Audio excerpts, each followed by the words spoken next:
Come, Spirit of our God, and calm us and make us receptive to your word in our hearts.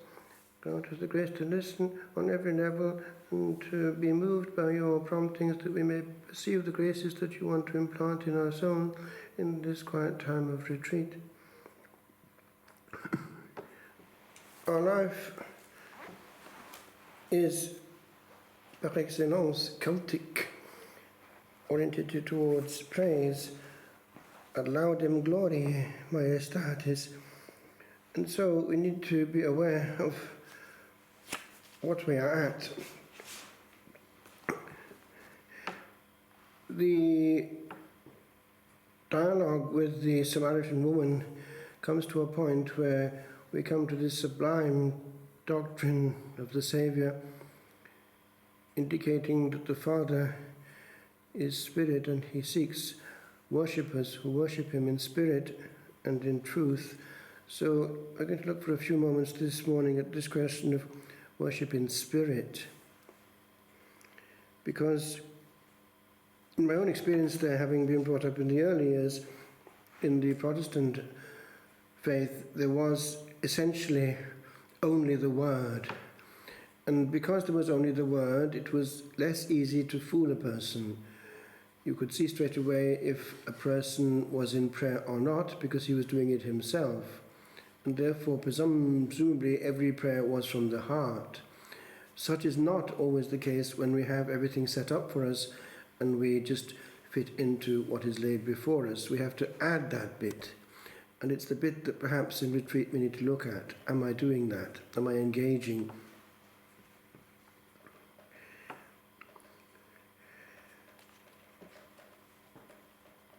We know the influence of the man of providence, the unexpected candidate for the papacy, really, Pius X, had on the church in the beginning of the 1900s. He had experience on parish level, as we know, and that is what also gave him the capacity to act on the parishes when he was Supreme Pontiff, because he knew that the point of encounter was the liturgy. And also, one big ingredient of it was precisely what we think of on this day of St. Cecilia, beauty in melody and participation therein. He was aware of the problem that there had been a certain fossilization of things and that the people were passive. So there was already in 1903 this important document, Tra le sollecitudini, of that Holy Pontiff, in which he said, the faithful assemble to draw that spirit from its primary and indispensable source, that is, from active participation in the sacred mysteries and in the public and solemn prayer of the Church. Now, the next Pontiff, Pius XI, acted upon music also because he was keen on getting the chant of the Church in order. And indirectly we were involved with that movement insofar as our brethren would be going backwards and forwards to l'École de Saint-Grégoire in France. They would be going to these monasteries where things on the highest level were being held with regard to maintaining the perfection of the Gregorian chant. And of course it was the Benedictines of France that were given the responsibility. There's a little aside with regard to the way that things happened. Solesmes itself was keen on getting things right, and therefore they were delaying in getting this to happen. They wanted all the sources, they wanted all the expertise before they would actually get anything published. Whereas Saint-Vendry, the daughter house, moved more quickly, Jean-Joseph Fautier, and things actually moved, and the mother house wasn't amused. But I remember reading this in the account of the events. It's interesting to see how much bile can flow in the veins of the pious. Anyway, eventually they got the thing out, and of course it's what we're using to this day.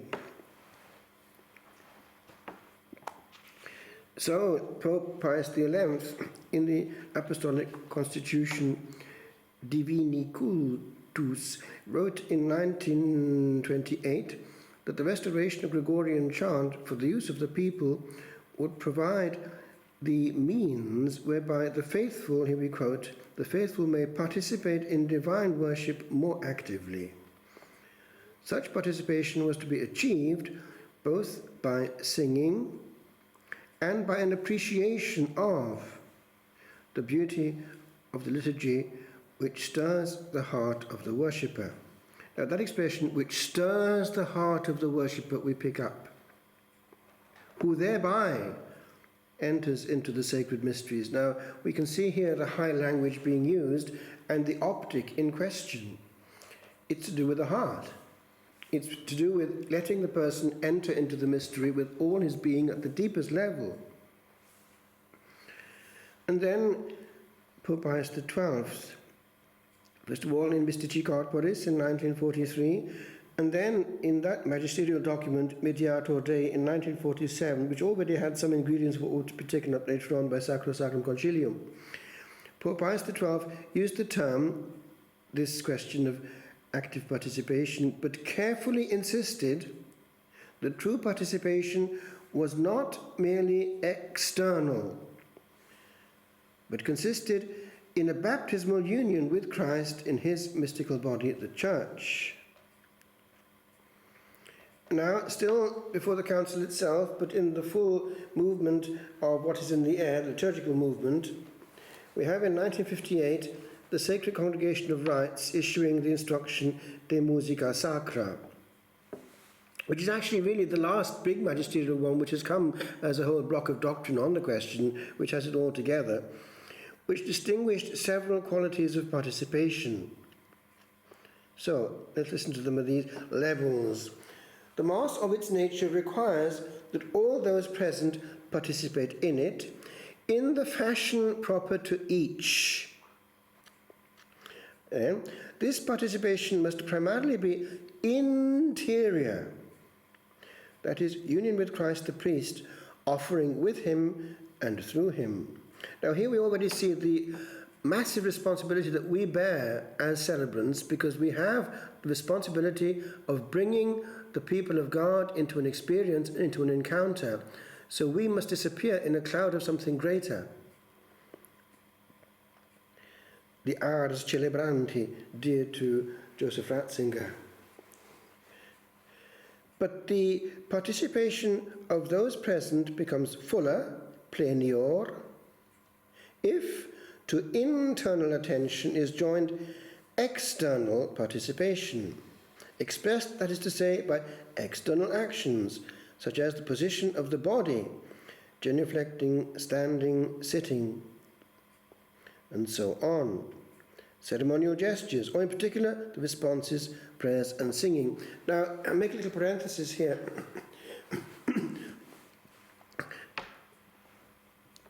I have noticed that those coming from countries to the east of Europe use their body well, and there's an influence of the Eastern Orthodox Church coming there. In countries like Romania, they are very much exposed to the Eastern Rite, and they go backwards and forwards to it quite a lot. And so the instincts of the proskynesis is there. The priest in the East quite often will give a partly bodily penance after confession. It's the combination of a prayer asking for mercy and a prostration. They go to the ground and they get up again, but their physicity has not been lost, nor has it been lost in the divine liturgy itself. The body enters into it, and there is that danger in the West that we've become purely brain.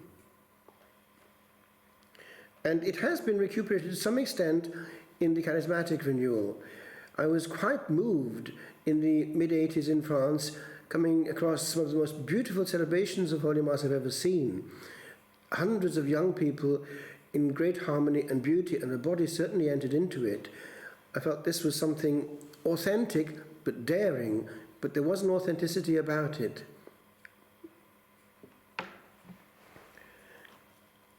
It is this harmonious form of participation that is referred to in pontifical documents when they speak of active participation, this famous participatio actuosa, the principal example of which is found in the celebrating priest and his ministers, who, with due interior devotion and exact observance of the rubrics and ceremonies, minister at the altar.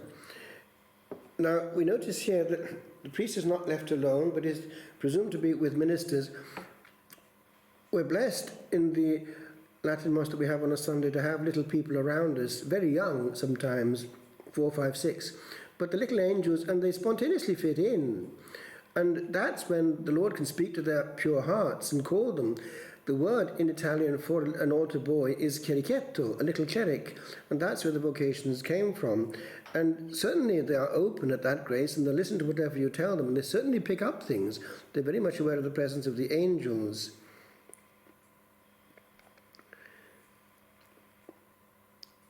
Perfect participatio actuosa of the faithful, finally, is obtained when there is added sacramental participation by communion.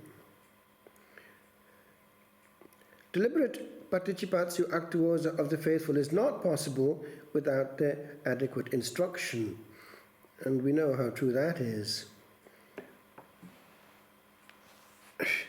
If one were to ask a child in school what actually is receiving at Holy Communion, I think one would be a bit shocked. And the rest will follow if they're not aware of what they're doing or what is present. And part of the education of a child, and indeed of the whole people of God, is the influence of the celebrant. Because if the celebrant himself has a bearing about him, an otherness about him, then that will be picked up by the people. If he's playing to the gallery and trying to please and provoking laughter, they'll pick that up. And there's a big difference in the long-term effect. One educates by one's whole bearing. Likewise, if the people see the parish priest not talking in church, but kneeling before the altar, and not wanting to entertain a conversation in church, they'll pick that up too. The contrary will also be picked up. The example will be followed. We teach by our whole person. It is made clear that this baptismal character, this element here, which makes the whole thing possible in the first place. And then there's this interesting reflection with regard to what if a Hindu takes part who hasn't got the character on his soul. Only this baptismal character can make any actions truly participatory. Here you have the example. Let's say that a pious Hindu attends the holy sacrifice, even takes part in the singing, and even walks in a procession with great piety. In the same church is also present a Catholic who is blind and deaf and who is unable to leave his chair. He can neither sing, nor hear the readings, nor walk in the procession. Which one has truly participated? The one who is very active, or the one who has confined himself solely to his thoughts of adoration? Of course, the answer is the baptized Catholic, who has exercised participatio actuosa despite his lack of external physical movement. The Hindu, even with his many actions, has not been capable of it, since he lacks the baptismal character. But there is more. The question comes then, what about the one who has the character of baptism on his soul, but is in a state of grave sin, and thereby is spiritually dead? Now that actually might not be so hypothetical and theoretical as one might think, if people are never going to confession. And they might be doing a lot of things in church, even big things. What's going on there? Well, there is actually teaching on that given by, when he wrote it, he was no longer head of the congregation for divine worship and the discipline of the sacraments. And he was able to put this in a conference which sums it all up. That basically there is no possibility of exercising the virtue of religion authentically, and therefore of participating actively on the level of the will and soul, if that soul is not under the dominion of the one being honoured. And so the first instance is the question of worship in will.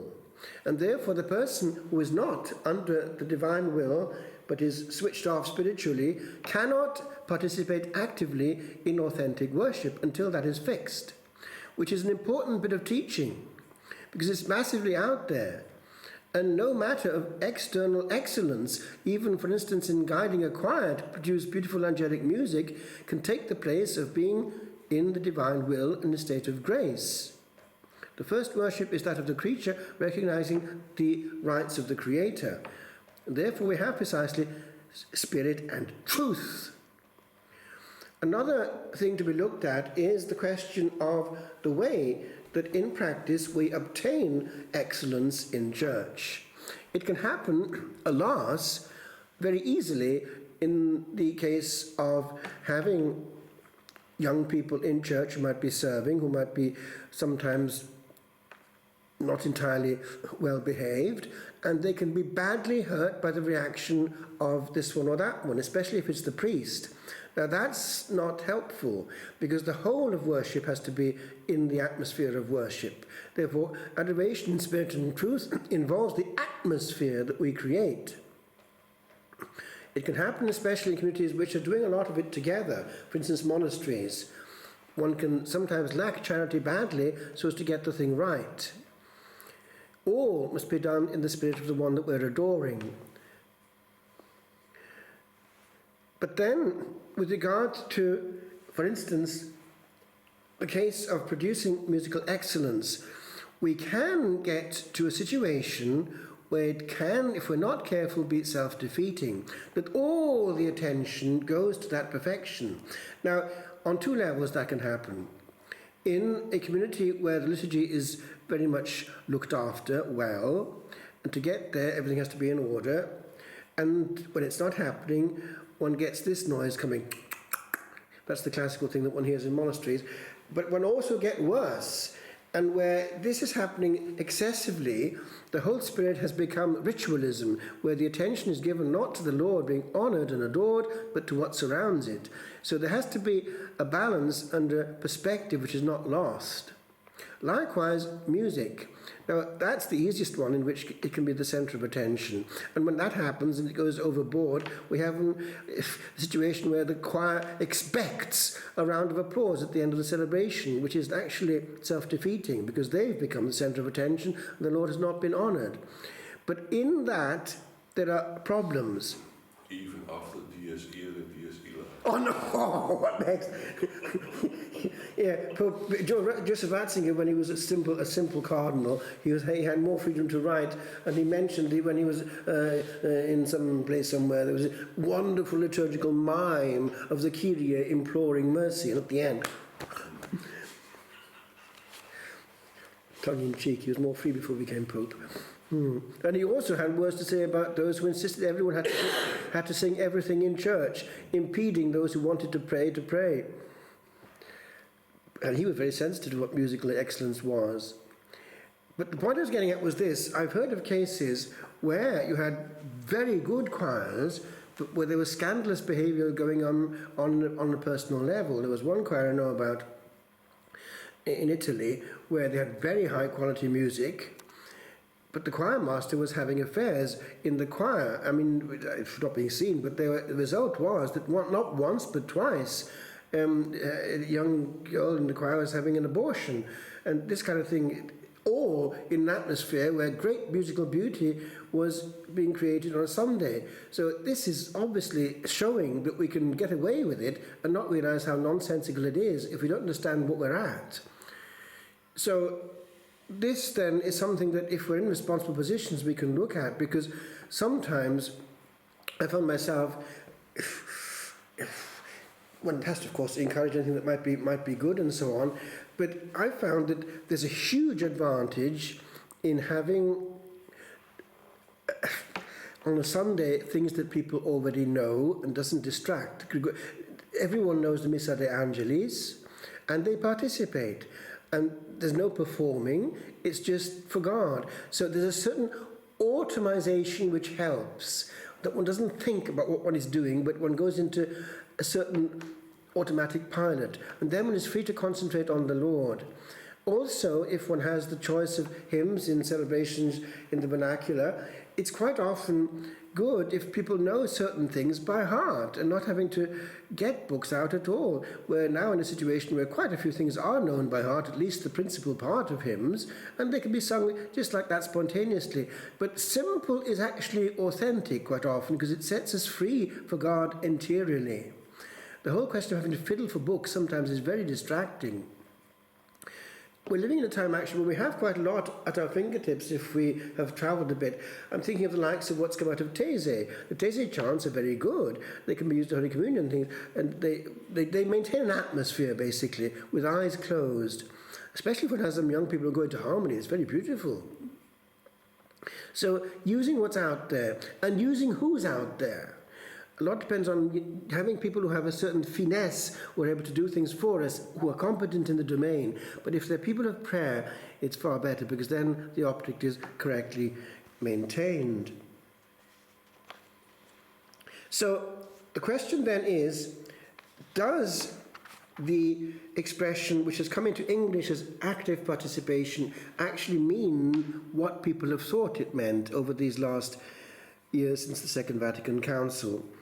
And there is, it would seem, a good argument for saying that actually the correct translation of actuosa is not active at all, because the word activa exists in Latin, and if they had wanted to say that, they would have used it.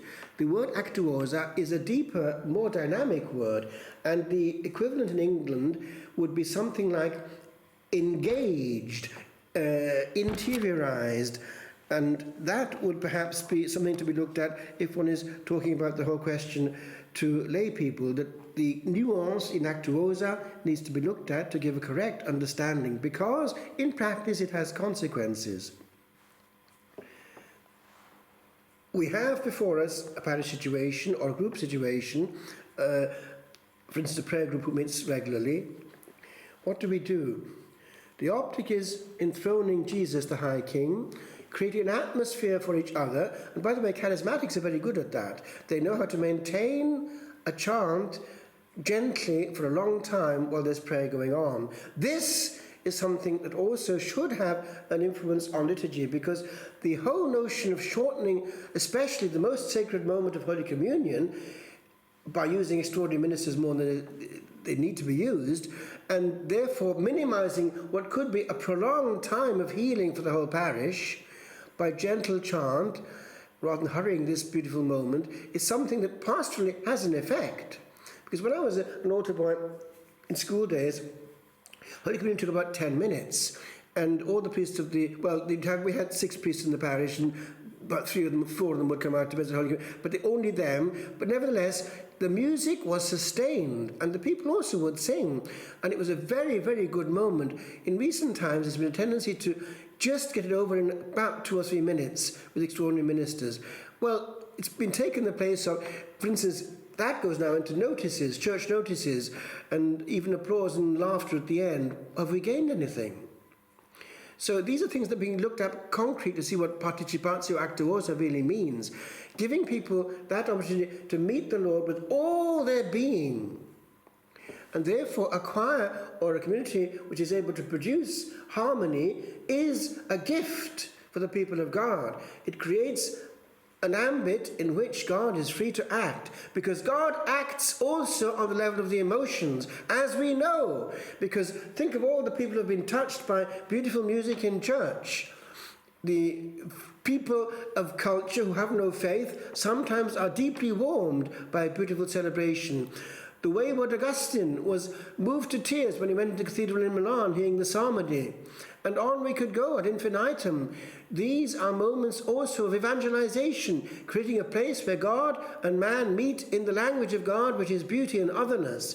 This, then, is true creation of the opportunity of participatio actuosa in its deepest meaning. Something to be borne in mind, I would say, as we look again at that question of what is worship in spirit and in truth.